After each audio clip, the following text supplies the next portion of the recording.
Hi, welcome to episode 7 of Tech Alley with RJ. I'm RJ, your tech ally. I'm here to answer questions about technology and people and how we get along. Sometimes pretty well, sometimes not so much.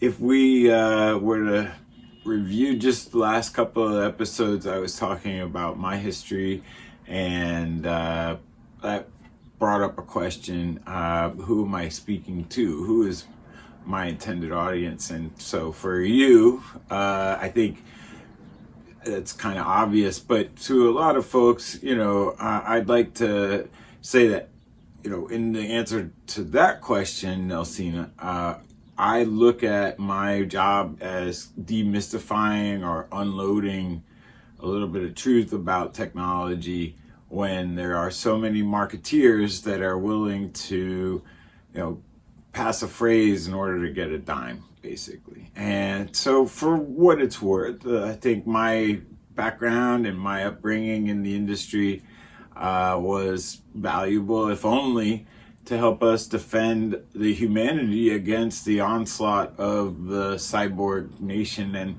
let's not be confused. I am, fully, integrated. I love my onboard chips that I carry around in my medical, monitoring service. So there's a lot of stuff that is good about technology as long as we use it safely, Nelsena. So for us to have this conversation today is like me coming out behind a curtain to tell you about what really is going on, and without all of the fog of the industry that wants to get you to subscribe. Speaking of which, I would really like it if you could subscribe to this channel and just show people that you are into the message that I have to deliver, which is effectively to help you in your chase to find peace with the technology that we have to have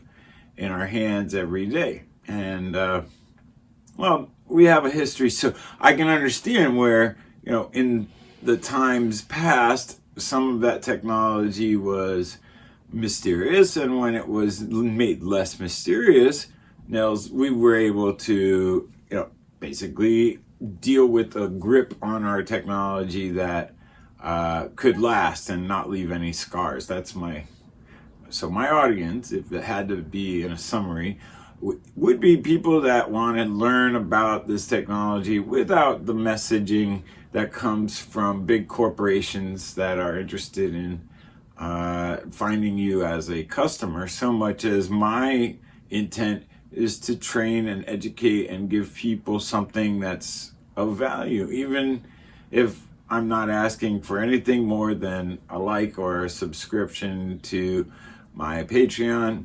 It's not anything important for me, but it would be a way to show that we are united in our ability to preserve humanity. Okay, a lot of what I'm talking about isn't related to a time or a place. I might be speaking to your specific issue, but it's one that a lot of people have had, and not a lot of resources available to answer those questions in a simple way without the intent of profiting solely on your being fooled. And that is kind of in line with a lot of the questions that I get and the calls that I get in the industry. I'm looking at a lot of my service bending towards responding to people who have been taken advantage of by scammers and otherwise bad actors. And not all of them appear in basements or out of the country. Some of them occupy very large offices here in New York City. So thank you, Nelsena, for that question.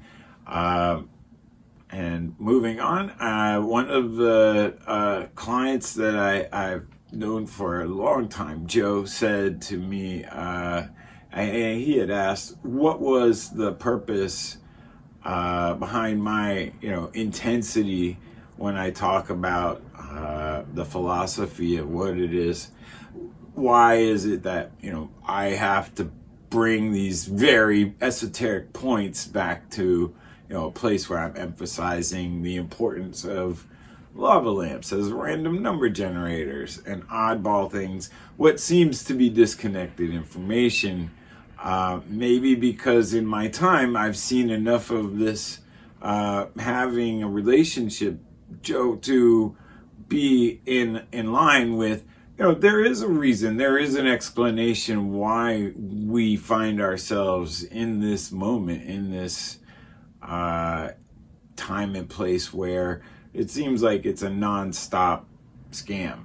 And it does seem like that. I would have to agree with somebody if they felt like every interaction with the internet was going to be a tiresome one.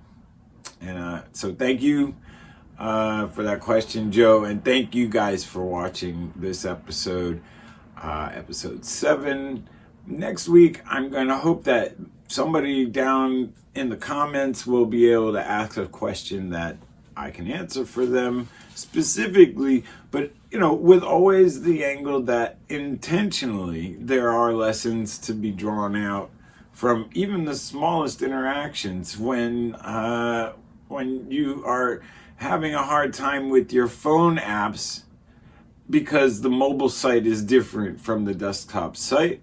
The interactions are going to be thumb friendly, but not very friendly to people who have experience on their computers with those same sites. So there's a lot of kind of mindful operation of these pieces of equipment that I'd like to encourage you guys to do out there, and give a thumbs up and a like if you agree.